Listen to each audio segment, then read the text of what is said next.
কলিয়াবৰত বীৰ লাচিত সেনা অসমৰ দিনজোৰা কাৰ্যসূচী সম্পন্ন। বীৰ লাচিত সেনা অসম কলিয়াবৰ আঞ্চলিকৰ উদ্যোগত কলিয়াবৰ উচ্চতৰ মাধ্যমিক বালিকা বিদ্যালয়ত আজি দিনজোৰা বৰ্ণাঢ্য কাৰ্যসূচীৰে এক অনুষ্ঠান অনুষ্ঠিত হয়। অনুষ্ঠানৰ অন্যতম আকৰ্ষণ আছিল ছাত্ৰ ছাত্ৰীসকলৰ মাজত আয়োজিত চিত্ৰাংকন প্ৰতিযোগিতা। প্ৰতিযোগিতাখনৰ জৰিয়তে শিক্ষাৰ্থীসকলে নিজৰ সৃষ্টিশীলতা আৰু শিল্প প্ৰতিভা প্ৰদৰ্শনৰ সুযোগ লাভ কৰে। ইয়াৰ উপৰিও বিকাশ অসমৰ দ্বাৰা শিক্ষাৰ্থীসকলক যোগাসনৰ প্ৰশিক্ষণ প্ৰদান কৰে। Breathe out. Breathe in. Breathe out. Breathe in. Breathe out. মানৱ শৰীৰ তত্ত্বৰ ওপৰত আলোচক হিচাপে উপস্থিত থাকে পংকজ ঢেকিয়াল ফুকন আৰু মঞ্জিত গগৈ। অনুষ্ঠানত উপস্থিত থাকে বীৰ লাচিত সেনা অসমৰ মুখ্য সচিব ৰন্তু পানী ফুকন, প্ৰশাসনিক সচিব শৃংখল চলিহাৰ লগতে সংগঠনটোৰ বহুকেইগৰাকী নেতা। এই কথা তোমালোক জীৱনত আগবাঢ়ি যোৱা, জীৱনত সদায় জাতীয় জীৱনৰ কিছুমান সমস্যাত সদায় তোমালোকে আগবঢ়োৱা হ'ব লাগিব। কাৰণ তোমালোক মূৰা গাভৰু দেশৰ মানুহ, গণপ্ৰজা দেশৰ মানুহ, আমি পৰিও নমৰা দেশৰ মানুহ। অতিথিসকলে শিক্ষাৰ্থীসকলক সমাজ, জাতি আৰু সংস্কৃতিৰ প্ৰতি দায়িত্ববোধ গঢ়ি তোলাৰ আহ্বান জনায়। তেওঁলোকে লাচিত বৰফুকনৰ আদৰ্শ অনুসৰণ কৰি দেশপ্ৰেম, শৃংখলা আৰু নৈতিক মূল্যবোধৰ চেতনা জীয়াই ৰাখিবলৈ উৎসাহিত কৰে। বৰ্তমান সময়ত তোমালোকে দেখিছা যে সমাজত আমি যিসকলক বৰ আসন দিওঁ বা যিসকলে বিভিন্ন পৰীক্ষা পাছ কৰাৰ পিছত আমি তেওঁলোকক গৈ সম্বৰ্ধনা জনাওঁ, ফুলাম গামোচাৰে আমাৰ মৰম চেনেহ যাচোঁ বা তেওঁলোকৰ ওপৰত আমাৰ আশা আকাংক্ষাবিলাক ভৱিষ্যতে পূৰণ কৰাৰ সপোন দেখোঁ। লাহে লাহে সেই মানুহবিলাকে যেতিয়াই চৰকাৰে বিভিন্ন অনিয়মৰ বিৰুদ্ধে বা বিভিন্ন দুৰ্নীতিৰ বিৰুদ্ধে যেতিয়া অভিযান চলায় দুখজনকভাৱে, সেই মানুহখিনি লাহে লাহে সমাজত যিবিলাক চোকা বুলি আমি কওঁ, সেই মানুহখিনি হাত টকা পৰিলক্ষিত হয়। এই জাতিটোৰ কাৰণে আটাইতকৈ দুৰ্ভাগ্যজনক কথা। অনুষ্ঠানত বিদ্যালয়ৰ অধ্যক্ষ, শিক্ষক শিক্ষয়িত্ৰী আৰু বিভিন্ন শিক্ষানুষ্ঠানৰ ছাত্ৰ ছাত্ৰীসকলে অংশগ্ৰহণ কৰে।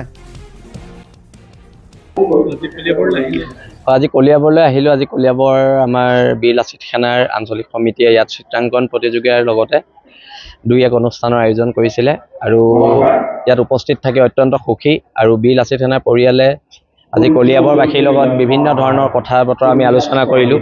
আমাৰ মুখ্য সচিব ৰন্তু পানী ফুকন ডাঙৰীয়াও ইয়াত উপস্থিত আছে। আৰু অনাগত দিনত জাতীয় জীৱনক লৈ কলিয়াবৰৰ বিভিন্ন সমস্যাৰ ওপৰত আলোকপাত কৰা হ'ল। অনাগত দিনত এই সমস্যাসমূহ যাতে সমাধান কৰিব পাৰোঁ, বীৰ লাচিত সেনাই গণতান্ত্ৰিক পদ্ধতিৰ আন্দোলনৰ জৰিয়তে যদি সমাধান কৰিব পাৰোঁ, তাৰ বাবে আমি আনন্দিত হ'ম। মই প্ৰথমতে উদ্যোক্তা মণ্ডলীক ধন্যবাদ জ্ঞাপন কৰিম। বীৰ লাচিত অসম নগাঁও জিলা সমিতি, কলিয়াবৰ আঞ্চলিক সমিতি আৰু ইয়াৰ স্থানীয় ৰাইজ তথা হাজৰিকা ছাৰ, ইয়াৰ প্ৰিন্সিপাল ছাৰক মই ধন্যবাদ জ্ঞাপন কৰিম এইখিনি সুবিধা দিয়াৰ কাৰণে। এই আপোনাতে মই এটা কাৰণতে ভাল লাগিছে যে এনেকুৱা ধৰণৰ অনুষ্ঠানবিলাক, যিবিলাক অনুষ্ঠানে ছাত্ৰ ছাত্ৰী অদূৰ ভৱিষ্যতৰ কাৰণে ইতিবাচক এক বাৰ্তা।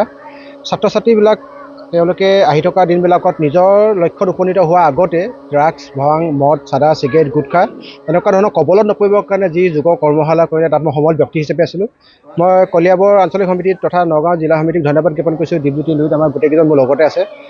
আমাৰ শৃংখল চলিয়া আহি আছে, ৰন্তু পানী ফুকন ককাইদেউ আহি আছে আৰু ইয়াত সমল ব্যক্তি হিচাপে আৰু চিত্ৰশিল্পী আমাৰ পংকজতো আছে, ৰাকেশত আছে। ধন্যবাদ এটা কাৰণে জ্ঞাপন কৰিছোঁ যে এনেকুৱা ধৰণৰ অনুষ্ঠানবিলাকে আমাৰ আহি থকা দিনত সমাজ গঢ়িব, ছাত্ৰ ছাত্ৰী গঢ়িব, দেশৰ সম্পদ গঢ়িব।